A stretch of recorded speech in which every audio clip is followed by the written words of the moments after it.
Another is to go with Harry Reid's plan, which is, as the Speaker said, a blank check, something that we as Republicans don't believe that most Americans think ought to happen, because that lets spending continue in this town the way it has, and it helps promote the economic policies of the Obama administration that have frankly wrecked this economy.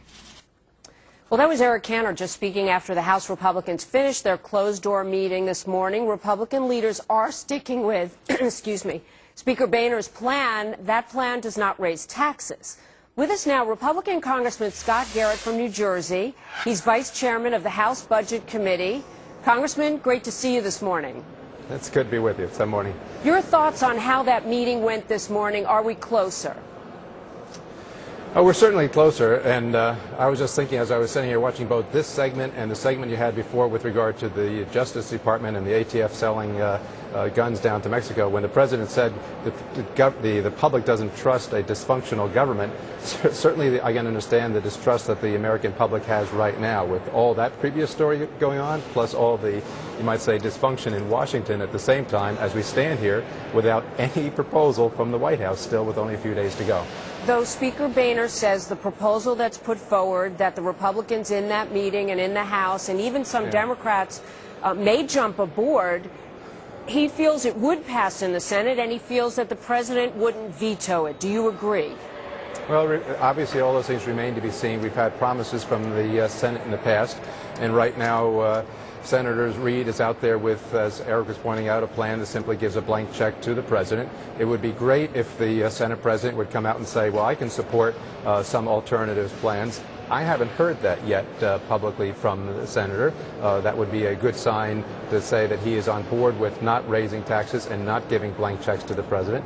So maybe that's the next question that should be put forward to Senator Reid. Congressman Garrett, you mentioned the President saying in his speech last night that Americans don't want a dysfunctional government. I wanted you to listen to this bite and comment. I'm curious what's going on in your office today. Listen. Sure.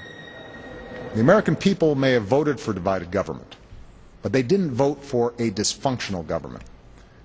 So I'm asking you all to make your voice heard.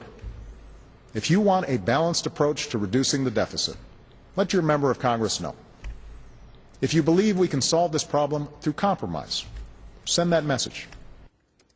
And apparently folks are, because our senior congressional producer, Congressman, says that not only are websites crashing on the Hill, but he tried to call the chief administrative officer there to see why the phones were so backed up. Problem is he couldn't get through. What is going on in your office, and what are people who are getting through telling you since the President said be heard? Yeah, so the President basically has come out and said, call and say what you don't like. But what we're hearing is that the public does want a balanced approach. As you know, we had a bill that passed through the House just last week that was cut, cap, and balance, and I would say that is balanced in a couple of ways. One, in the sense that it has a balanced budget amendment, which has almost two-thirds of the American public behind it. And secondly, it was a bipartisan bill. You know, it's the only bill that actually had a bipartisan vote in one of the houses and get passed. So cut, cap, and balanced is a balanced approach, has a bipartisan support for it, and that's what we're hearing from our electorate, from the public. Interesting, because balance was the one word we heard so many times last night from the President. Congressman, great to see you, and wonderful to have you on. Thank you very much. Thank you so much. Appreciate it.